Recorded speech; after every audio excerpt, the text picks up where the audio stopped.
terminam as gravações de um filme, chegam vários HDs com centenas de terabytes de material para serem editados.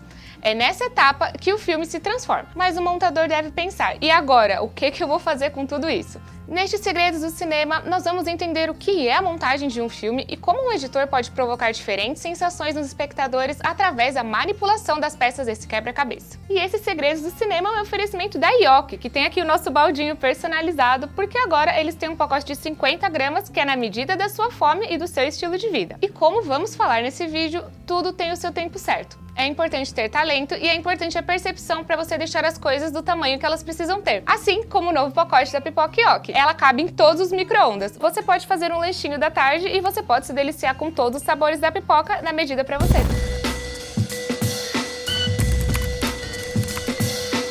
Os primeiros filmes na história do cinema eram documentações cotidianas de curta duração, em que o cineasta da época posicionava a câmera e gravava uma cena do dia a dia, como a famosa chegada do trem à estação, filmada pelos irmãos Lumière. Com o tempo, esse tipo de filme foi perdendo o interesse do público e novas técnicas de filmagem tiveram que ser exploradas. Foi aí que nasceu o cinema narrativo. No fim do século XIX, Georges Méliès, que antes trabalhava com ilusionismo nos palcos, migrou para o cinema e passou a contar histórias com trucagens de corte e outros efeitos visuais que fazia com a película, mas ainda utilizando a câmera estática. Foi lá em 1903, com o grande sucesso do filme O Grande Roubo do Trem, que o cinema passou a conhecer, além de outras inovações, as funções da ferramenta da montagem. De lá para cá, várias teorias do cinema refletiram sobre a edição no filme. Uma delas é a decupagem clássica, que diz que a montagem deve eliminar a sensação de descontinuidade do cinema. É assim, quando o filme é feito, ele nunca é filmado na ordem que aparece na tela do cinema. São vários fragmentos de planos que são colados na medida depois pelo editor. Se você não sabe o que são planos, dá uma olhada nos Segredos do Cinema sobre plano sequência que tá aqui no card ou na descrição do vídeo. A função da montagem, segundo a decupagem clássica, é para dar a impressão de que tudo foi feito de uma só vez e de que os cortes do filme são imperceptíveis. Por outro lado, a teoria russa da montagem intelectual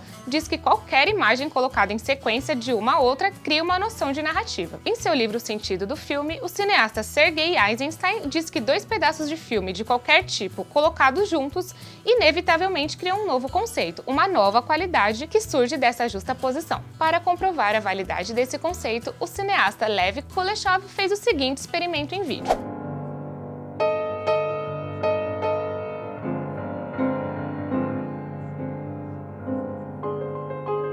Se você reparar, as imagens do rosto do homem têm a mesma expressão, mas geram sentidos diferentes no espectador. A primeira, com o prato de comida, dá a sensação de fome. Na segunda, junto a criança no caixão, gera o sentido de tristeza. E a terceira, com a mulher no sofá, traz o efeito de desejo. Awesome. Com experimentos baseados nesses tipos de efeitos, a linguagem cinematográfica aprimorou o uso da ferramenta da montagem para gerar as mais diversas sensações no público. A função do montador não é meramente juntar as peças de um quebra-cabeça, mas atribuir um sentido a uma imagem associada a outras imagens e assim conceber uma narrativa. Isso tem muito a ver com o que o filme deve mostrar para o público, quando mostrar e como mostrar. E é claro, tem a ver com o que não mostrar para o espectador.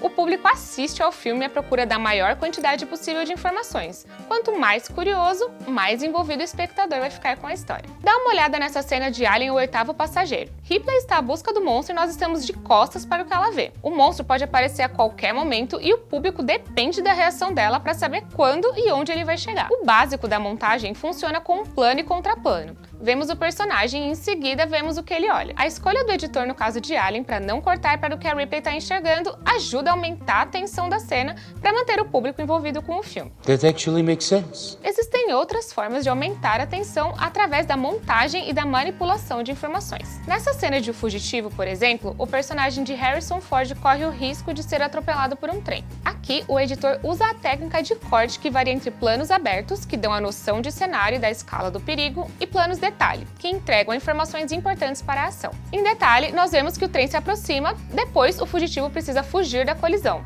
Plano aberto da batida e do fugitivo que consegue escapar. Detalhe para o trem descarrilhando. Plano aberto para o vagão em direção ao fugitivo. Detalhe para as algemas que impedem o fugitivo de fugir mais rápido. Plano aberto para o vagão se aproximando e em outro plano aberto o fugitivo escapa. Repare que no fim da ação os planos passam a ser mais longos, porque o editor não precisa impor um ritmo mais frenético em uma cena que não há mais tensão. I'm so relieved. Outra forma de criar tensão com a edição é através da montagem paralela. Essa ferramenta é muito comum e cria uma sensação no espectador de que duas cenas em locais distintos são simultâneas, em que em algum momento elas vão se encontrar. É o caso da cena de Kick-Ass, em que o super-herói tenta resgatar um gatinho enquanto um grupo persegue um homem. Ou da cena inicial de Cidade de Deus, quando vemos alternadamente Buscapé e seu amigo conversando tranquilos na favela e a gangue do Zé Pequeno correndo atrás da galinha. No momento que os dois se encontram, o clímax da tensão se forma. Segura a galinha aí pra mim!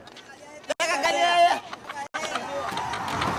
Mas não é só com cenas entrecortadas ou picotadas que se envolve emocionalmente o telespectador. Cenas longas e paradas, com foco na expressão dos personagens, também são capazes de fazer o público se envolver mais com a história. Se lembra daquela cena de 12 anos de escravidão em que Solomon precisa ficar na ponta do pé para não se enforcar? As pessoas passam tranquilamente por trás dele como se nada estivesse acontecendo e o editor não precisa fazer um corte na medida para deixar a cena melhor do que ela já é. Essa cena parece mais longa que o normal por causa da sensação de terror que ela provoca.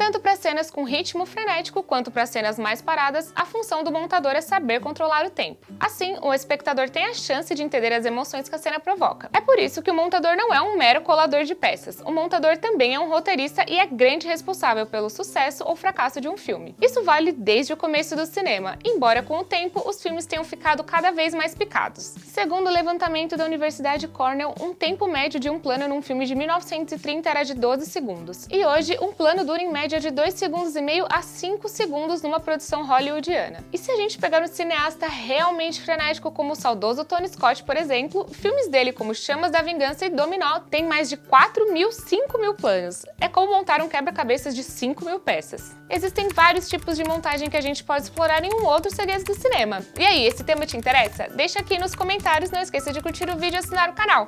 Tchau!